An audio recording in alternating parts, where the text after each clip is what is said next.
The translation is not for this verse, but it's previous 3 verses also is in one translation. One should perform the Sharad ceremony on the Makra Sankranti, the day when the sun begins to move north, or on the Kartaka Sankranti, on the day when the sun begins to move south.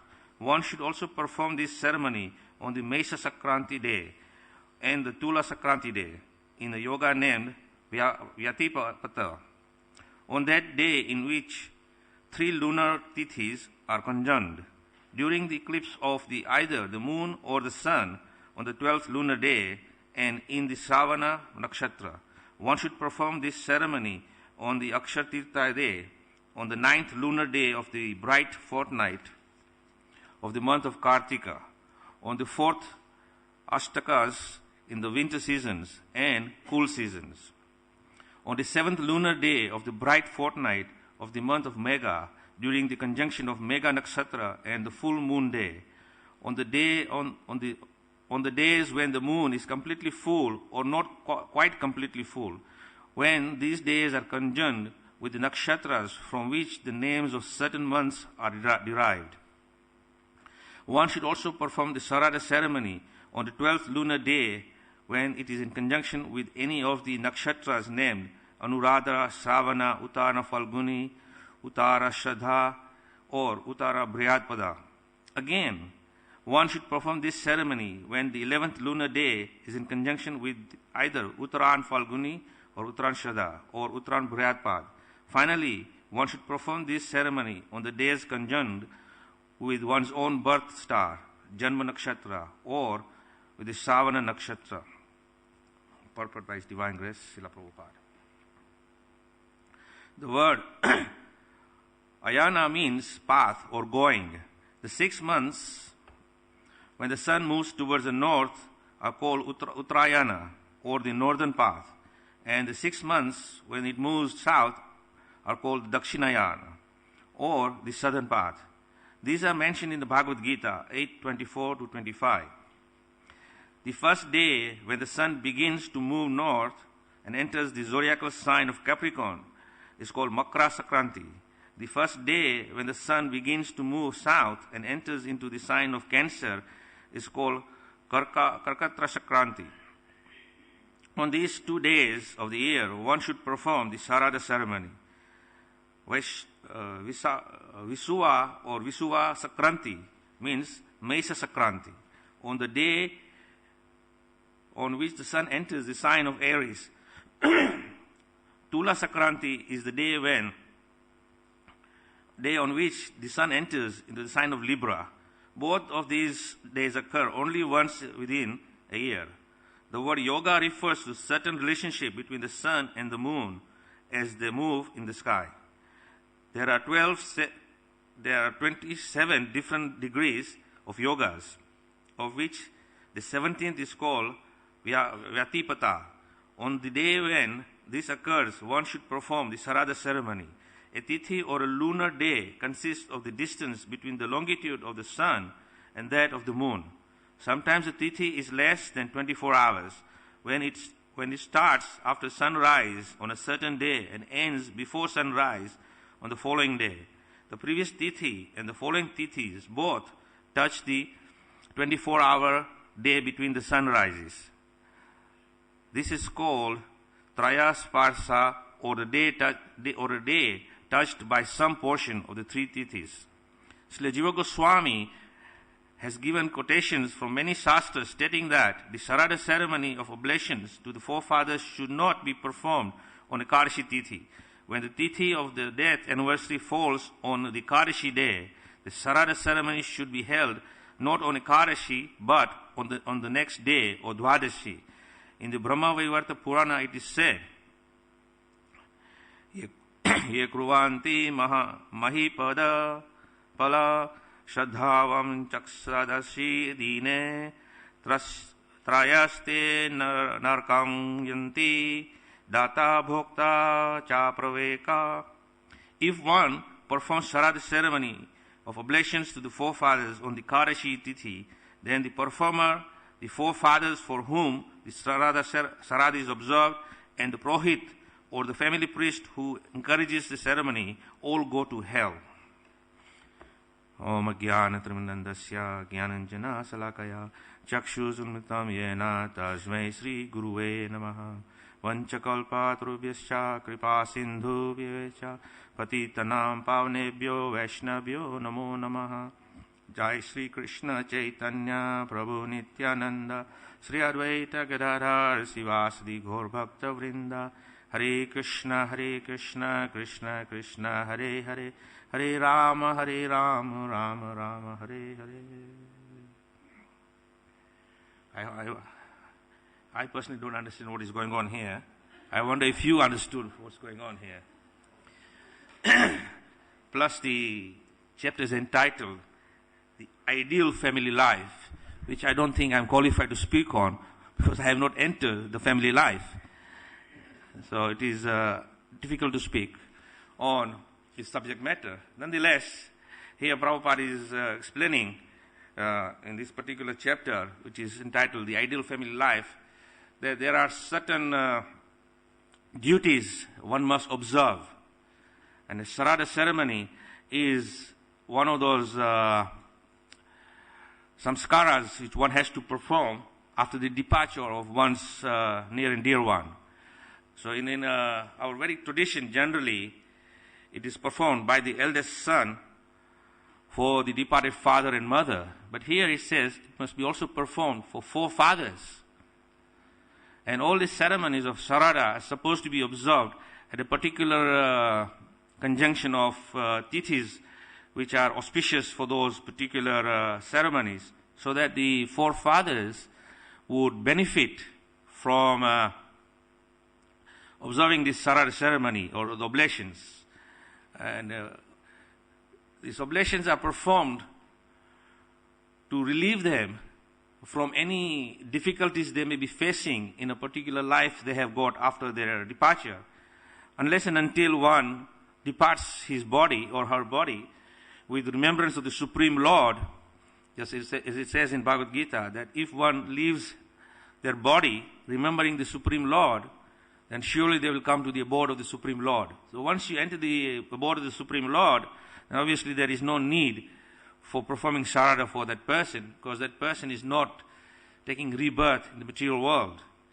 But as long as someone takes rebirth in the material world, then obviously that person has to go through the aches and pains of material world and the influence of the 3 modes of material nature, which would decide according to the karma that person has performed, good or bad activities. And they may have some enjoyment, or they may have some suffering. And on a bigger scale, if they have taken rebirth, then most likely it is that they are going to suffer.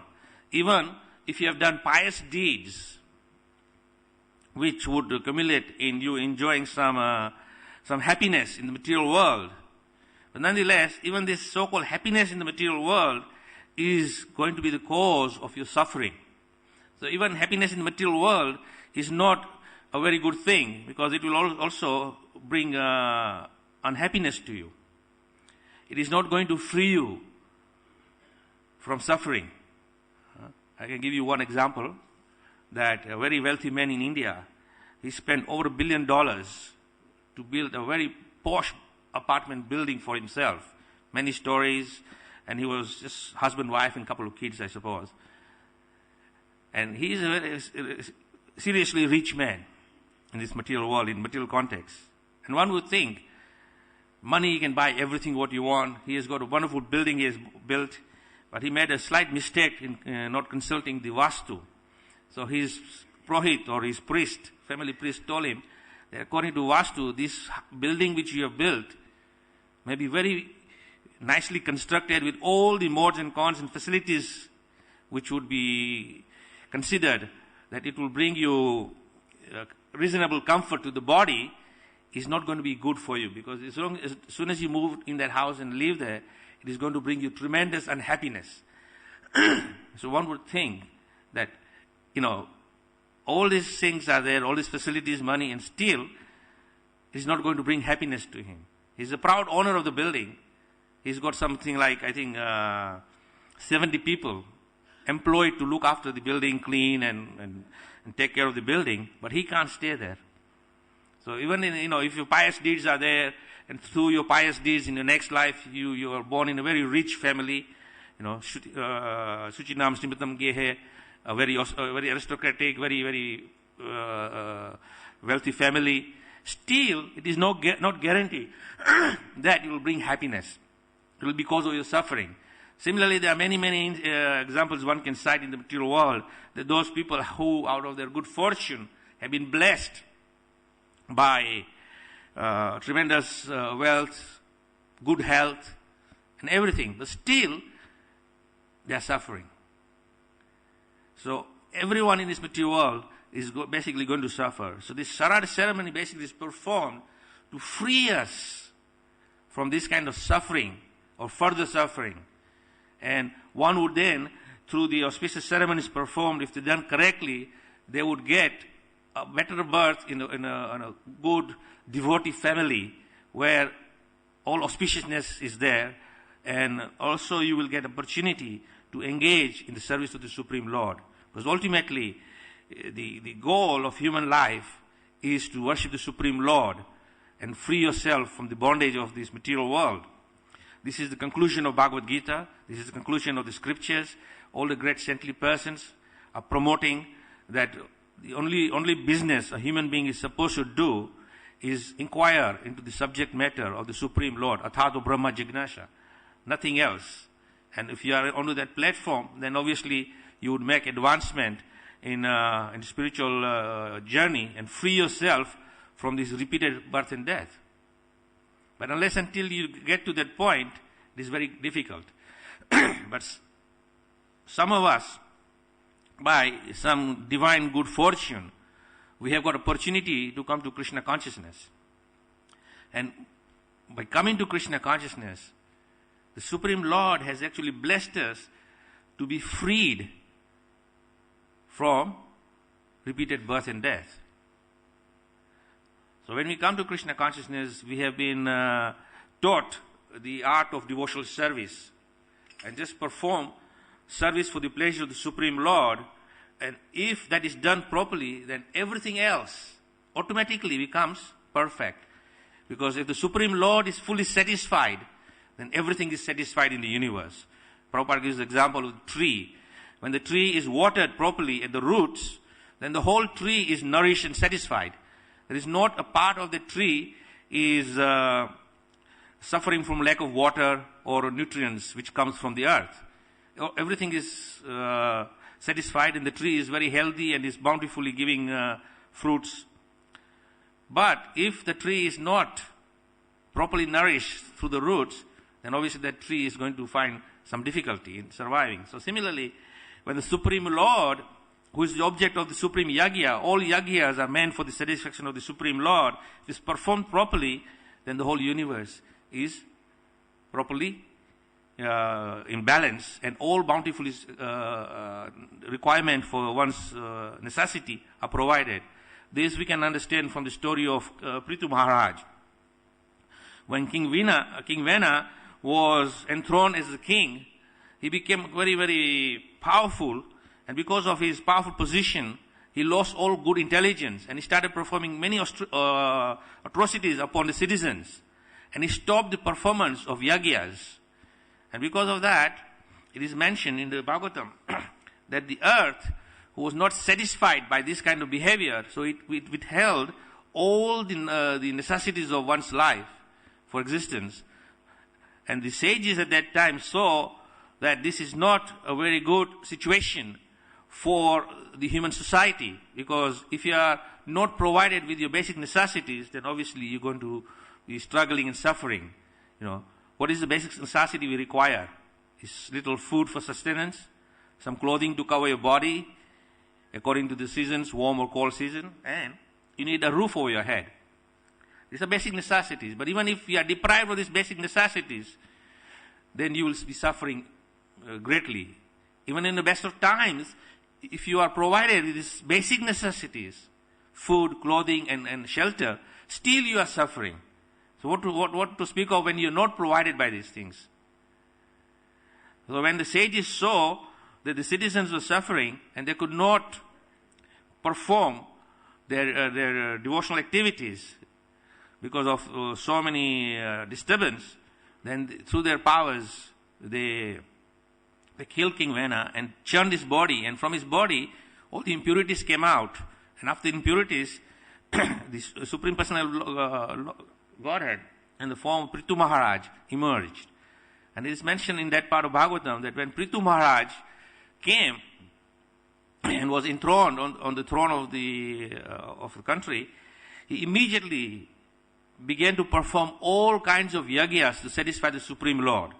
And as soon as he started performing his yagyas, all the bountiful requirement for the sustenance was again produced in huge quantities, not just food grains, but it is mentioned that the earth was so pleased by all these offerings that it was bountifully producing many precious stones, precious metals, gold, silver. All these things were just bountiful. And everything is in bountiful, then there is no anxiety for anything. Everything is available at one's fingertips. Then you are very happily situated. So for example, if you go to a place where people are very, very much suffering for want of food, and he said, well, don't worry. This is because your bad karma. In last life, you made a mess of your life. That's why you are in this situation, this life. But don't worry. The Supreme Lord is so kind, so merciful. If you simply chant Hare Krishna and engage in the Sankirtan Yagya of this Yuga Dharma, all auspiciousness will be there. And you'll be very happy. It will be very difficult for that person to chant Hare Krishna. Although it sounds very nice that by chanting the Hare Krishna Mahamantra, performing the Sankirtan Yagya, all auspiciousness will be created and all wonderful atmosphere will be there and everything will become perfect. But the guy is saying, that will be when that happens. But right now, my need of the hour is that I need some food, because without food I'm suffering and starving and my whole body is falling apart. So that person is not going to be interested in performing devotional service. It will be very difficult. Even in best of times, as I said, when we have all these facilities at our disposal, we still have difficulty in performing the Sankirtan Yagya, the chanting the holy names, performing devotional service for the pleasure of the Lord. It is difficult. We see that when we come to Krishna consciousness, in this wonderful society Srila Prabhupada has created, all the facilities are there for us. Every necessity which is there is provided for us. But what is happening? That when we are asked to fully absorb ourselves in the service of the Lord, we have difficulty. Why? Because intellectually we understand that this is the process which we are supposed to engage in. We are supposed to serve the Supreme Lord.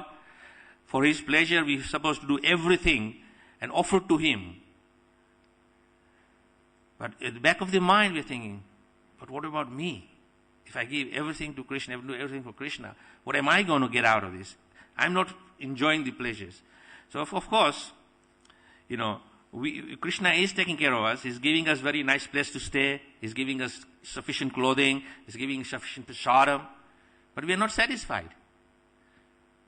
Why? Because there is deep-rooted desires in the heart which is telling us that this process sounds nice, but it is not all in all, because this material world is a better place. So what do? Even while coming to Krishna consciousness, we try to create our comforts. We create our little comfort zones where we feel very comfortable. And then we stay within that comfort zone thinking, well, I'm happily situated. But you will not make progress in spiritual life. You will remain where you are. Because if you really want to make progress in spiritual life, then we have to do everything simply for the pleasure of the Lord and nothing for one's own senses or self. That is a very difficult position to come to. But if we sincerely persevere in the process of Krishna consciousness as depicted by the Supreme Lord Himself, Sri Chaitanya Mahaprabhu, and simply follow in His instructions, then all success will definitely come. And this we can see from the example of Rupa Goswami and Sanatana Goswami, who are well situated in the Nawab's government as ministers. And as ministers, they had all facilities at their disposals. And not only that, but they were coming from a very wealthy families. So they were not short of a penny or two. They had all wonderful arrangements at their disposal. Still, they were not happy because they were not actually doing anything for the pleasure of the Supreme Lord. So by their good fortune, when they came in contact with Lord Chaitanya Mahaprabhu, Mahaprabhu simply instructed them, they give this all up. Give this all up, go to Vrindavan. And there you will find me. Without hesitation, they gave up everything. They went to Vrindavan. Now, imagine, to give up everything, all the wealth, all the power, all the position, all the servants, everything, even to the point that the clothing they did not bother about.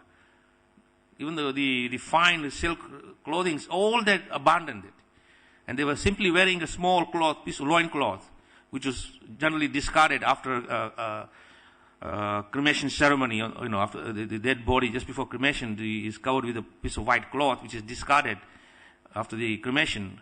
Nobody would touch that because it is considered contaminated and dirty. They were wearing that, so renounced. And they were sitting in Vrindavan under a tree, not going to MVT AC heated rooms with MVT restaurant with all the fineries.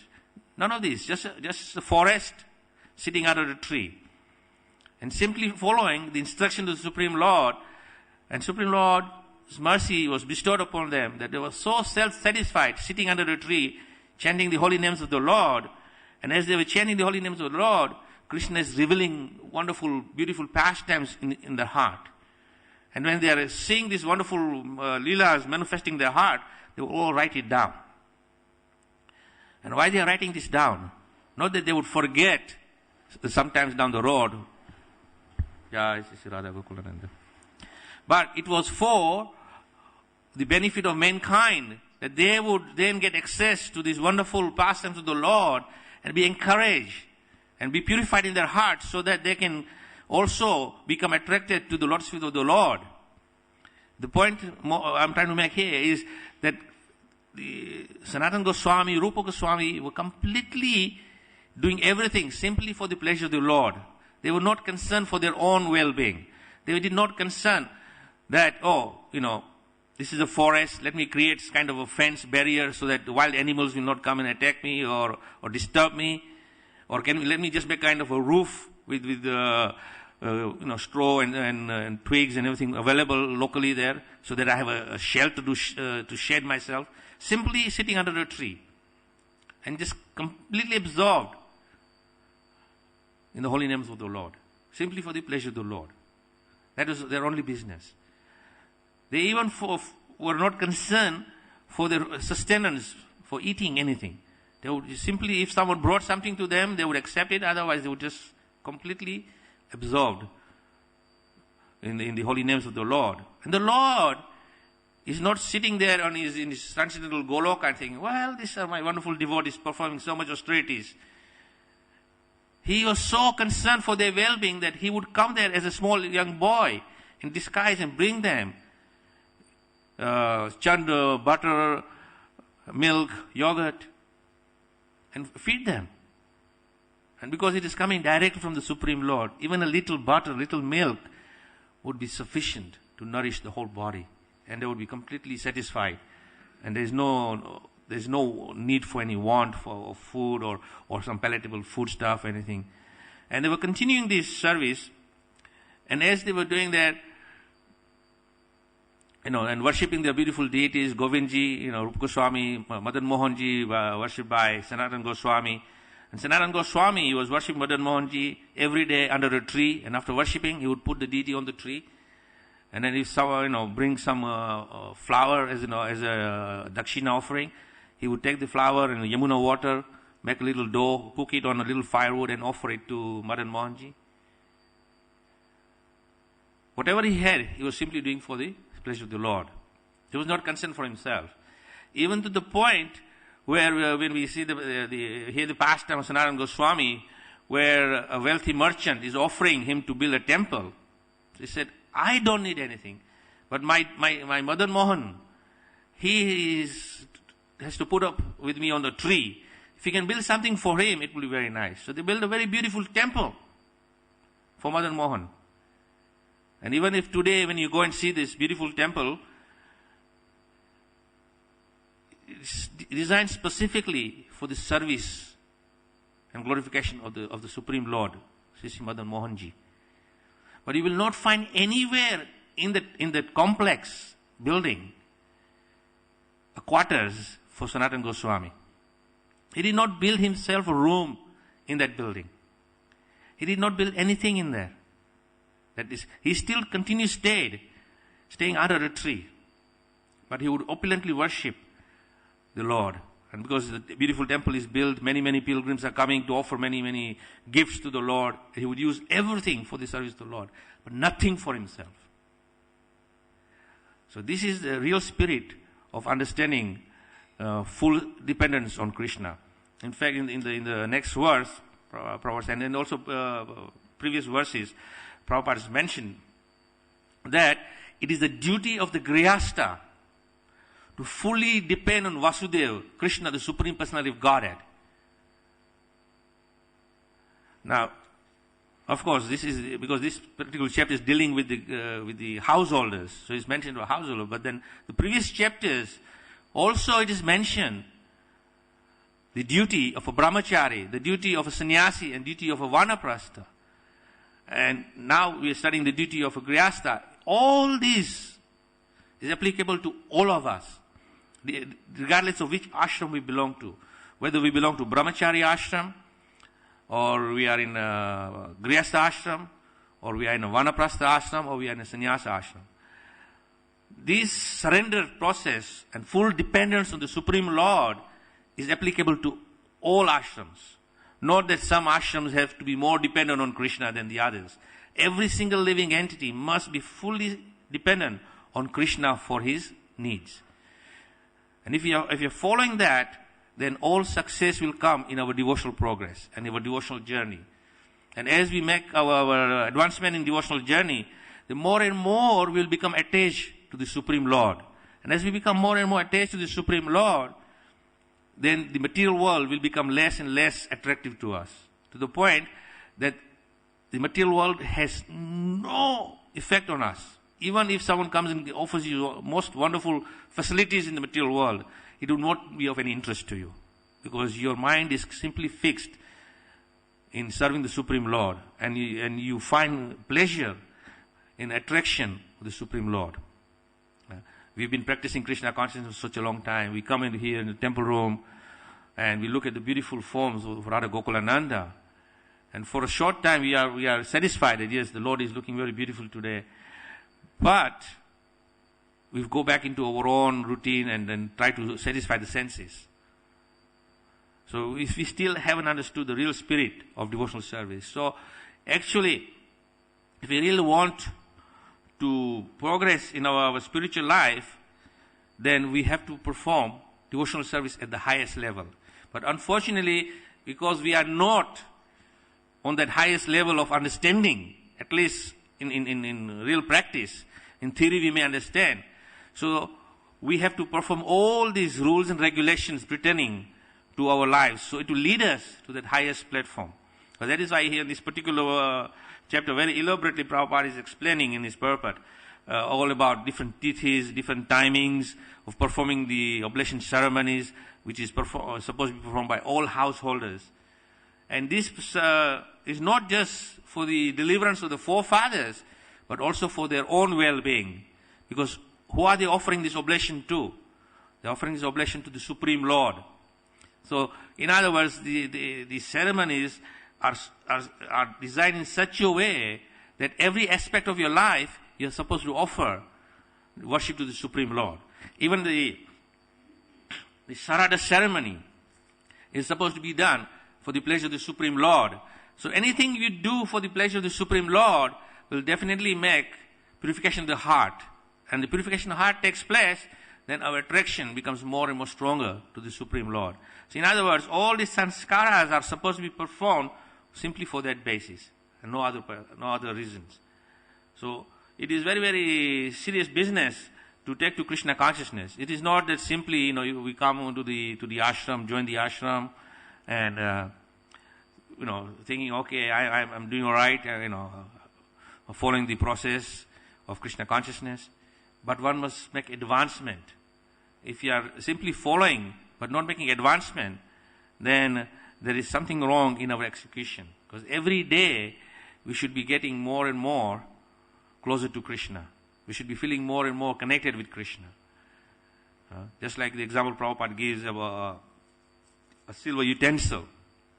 It's been neglected for many, many years, and it's got so much oxidization and black tarnish on it. So as you're polishing it, more and more you polish, the more and more the shine comes out. So similarly, we, for many, many lifetimes, have been accumulating so many contaminations and so many desires and so many layers. And through the process of Krishna consciousness, of chanting the holy names, performing devotional service for the pleasure of the Lord, all these layers are peeled off one by one. And as they are peeling off, then the soul becomes its natural, beautiful, glorious, manifests in its natural glory. Because the soul, of course, is described as pure. Is part and parcel of the Supreme Lord, is the same qualities of the Lord. But because it is covered by all these material desires, then the natural qualities of the soul are not exhibited. And you don't even, you don't feel connected with the Supreme Lord, because there's so huge a distance between you and the Supreme Lord due to these coverings. Sometimes there's a saying, so near and yet so far. So we may be right next to the altar, or sometimes the pujari is right on the altar serving the Supreme Lord personally, and you're feeling, I'm so close to the Supreme Lord. But even though being so close proximity of the Supreme Lord, still we are so far away, because we don't feel the complete connection with the Supreme Lord. But nonetheless, this process is there for us to follow, and gradually, if we do it with sincerity and with the consciousness and understanding that I am completely helpless. When we have that helplessness, then we can connect with the Supreme Lord. Just like yesterday, Bhaktivedana Maharaj was giving class about the 6 angas of bhakti. It's very, very serious business to get into the understanding the process of bhakti. It's not simply, I'm chanting 16 rounds. That means, I'm doing okay. 16 rounds is just the beginning. It is the process. It is leading us to the higher activity. And when we actually chant 16 rounds regularly, then one of the first symptoms of quality chanting will be that your eagerness to chant more will increase. But if you're simply satisfied with your vows, that I have taken a vow to chant 16 rounds, and therefore I have chanted 16 rounds for today, I've done my business for the day, then you're not making progress. Because the more and more you chant, more and more eagerness of chanting should be there, and increase in chanting. Not that you stop at a certain point. Because if you stop at a certain point, that means that you still haven't developed the taste. You're just doing it mechanically because it is a requirement. It is a requirement. For example, a person who is employed 9 to 5. So he goes in the office or factory, 9 o'clock he clocks in, and 5 o'clock he clocks out. And if the manager says, look, we are running a little behind schedule and we need this production to come out, can you work a couple of extra hours? So the guy said, yeah, I will work a couple of extra hours, but what's in it for me? Am I going to get extra pay? I said, yes, you will get double pay. So, okay, I'm fine, I will do it. So you sacrifice those 2 extra hours of working because you know that you're getting something in return, which is, going to aid your sense enjoyment. So you are quite happy to do it. But if the foreman says, look, the company cannot afford to give you any extra pay, what you're going to get is what you're going to get. Can you give in a couple of extra hours? I'm not going to do it. But on the other hand, if you really enjoy your work, it's not that you're working for money, but it is just it's the pleasure you get out of working. Then sometimes you'll even forget the 9 to 5 business. You'll be so eager to get into your work early and start because it just excites you to do something. And in 5 o'clock clock out time, you still continue because it is bringing you great pleasure. And it doesn't matter whether you're going to get paid or not. But that is secondary. But you get pleasure out of doing work, so you would be fully absorbed. Sometimes you see people, working till midnight because they are so absorbed, especially those people like, designers, architects, or artists, they're just so much absorbed in that they don't think about time. So, similarly, we are doing 9 to 5, 16 rounds, chanting, finished, done. But one who has actually developed taste, then he will say, 16 rounds, forget 16, I want to chant more. Why? Because I'm getting so much pleasure out of this chanting. And the more you chant, the more pleasure you get, the more you want to chant. The more you chant, the more pleasure you get. And it's never ending. And the pleasure you get derived from being connected with the Supreme Lord is never going to satisfy, because it's something which can never be fully satisfying. You want more and more and more, because that is the nature of the transcendental pleasure you derive by connecting with the Supreme Lord. But otherwise, we are all practicing Krishna consciousness, we are all chanting 16 rounds, and we are not deriving any pleasure, and therefore we are just doing it as a requirement, hoping that if not today, then tomorrow it may work. But in that consciousness, it's not going to work, because Krishna is saying that this devotional service is ahoituki. It is unmotivated. But we are motivated. I'm chanting 6 rounds, I'll get pure, Hare Krishna, Krishna Krishna, Hare Hare. I'm going to get pure, Hare Krishna, Krishna Krishna, Hare Hare, Ram, Hare Ram. We have motivation. So we will be free of motivation. We simply say, I want to chant this because it is pleasing to Krishna. I want to do this because it is pleasing to Krishna.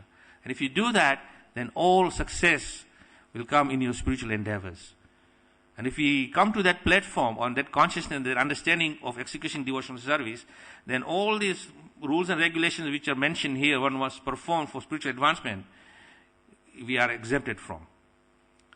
But if we come to that platform, and if we are not on that platform, then we have to follow all these rules and regulations governing the brahmacharya ashram, the sannyasa ashram, the vanaprastha ashram, the grihastha ashram, so that we get elevated to that platform. And when we are elevated to that platform, then there is no need to perform any of these rules and regulations. It's a very simple process. So it's 8:30, I'll stop here. Thank you very much. Hare Krishna.